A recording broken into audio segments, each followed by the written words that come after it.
Ella, and this is Esther, and today we'll be interviewing Aluto and Ella. What's your favourite superhero? Peppa Pig and the Spider-Man. My favorite hero is Mommy and Daddy. What's your favourite colour? Rainbow and pink. My favorite color is a rainbow color. Wow. What's your favourite food? Food? My favorite food is the vegetables.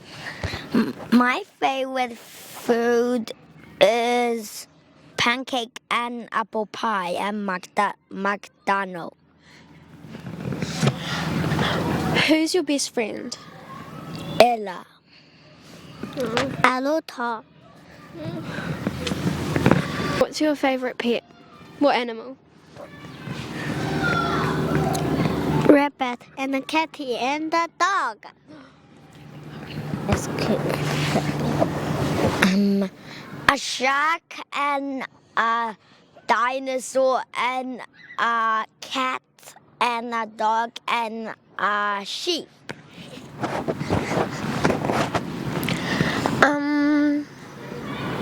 What's your favourite school? My favorite school is St. George's. My favorite school is St. George's too. It's the best school, eh? Thank you for letting us interview you. Kia ora, my name is Moira Wairama and I'm a storyteller and a writer from Te Whanganui Tara. And I'm Tony Hopkins. I'm an actor and a storyteller. I live in Wellington, but I'm originally from Washington, D.C. And we've been visiting St George's here today to do storytelling and also to talk about books. I've just published a new book and here it is here in Te Reo Māori. It's Nanny Joe and the Wild Mokopuna in English.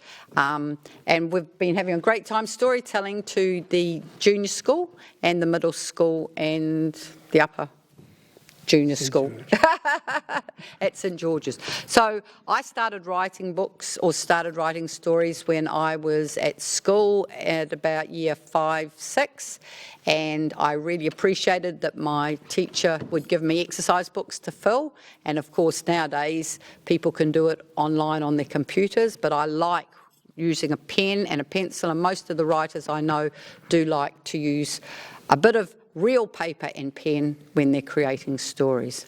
And when I was younger, I didn't know about people like Margaret Mahy and Cheryl Jordan and people like that, but I think probably one of the books that really, when I look back, that really impressed me was Witi Ihimaera's Pounamu Pounamu, because that was the first book that I read that was by a Māori writer, and the stories in it spoke to me.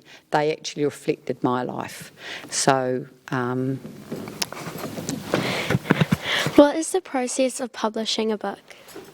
So I might talk about this book here. This is our new book. That the process was a team effort. So I had the story. It's a picture book for children, so it's a little bit different with a picture book. So I had the story. The illustrator then had to put the pictures that worked with the story. The designer had to pull it all together. The designer of a book is really important. And then we also had somebody who helped us, the consultant who helped us, how are you going to market the book? And it was a big process. You have to have the artwork scanned and sent to the designer, and you then have to have those scanned pictures printed with the text and all put together. So a book is a whole team of people. It's not just one person. And in New Zealand, it's quite hard because there's not a lot of people in New Zealand and you have to try and make your money back. So, yes. We are halfway through speech competitions. Do you have any tips or tricks on how we can make them better? Yes, when it comes to speaking, you need to be able to enunciate is one of the words that I used to get to, because too often, like for instance, the P's and T's, if you don't express them quite well, they sound pretty much the same. So you have to practice those kind of letters with the alphabet. One of the favorite ones is A, E, O, U, with all the different consonants in front of that. That actually loosens up the lips. But that's one way, because there's many other kind of ways you can. But basically, it's just make sure that you're being heard, enunciate. What's the word? I can't remember now. Clearly. Because I'm not thinking very clearly. So if you're going to do a speech competition, the same thing as writing, have something you want to talk about. If you're interested in it, your audience will be interested in. It's really important if you're writing a book, who are you writing it for? If you're doing a speech competition, who are you telling the speech to? And what do you want to make a speech about? What are you interested in? What would you make a speech about? I'm doing why netball is the best sport. And you like netball? Yeah. And what are you doing? I'm doing why living in the 1980s is better than the 2000s. Whoa, I would really like to hear both of those speeches. So straight away, there you have an interesting topic and obviously one that you're both interested in.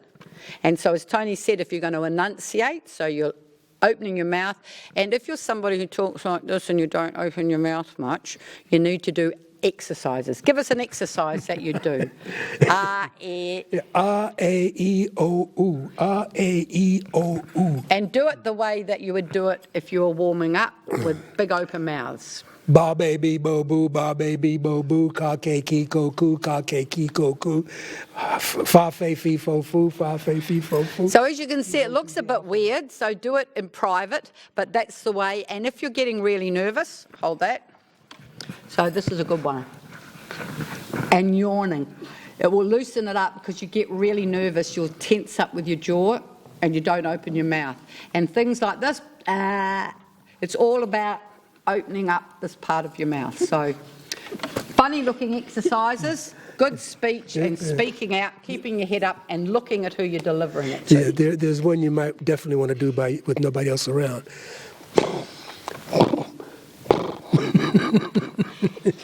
The lips. And that one.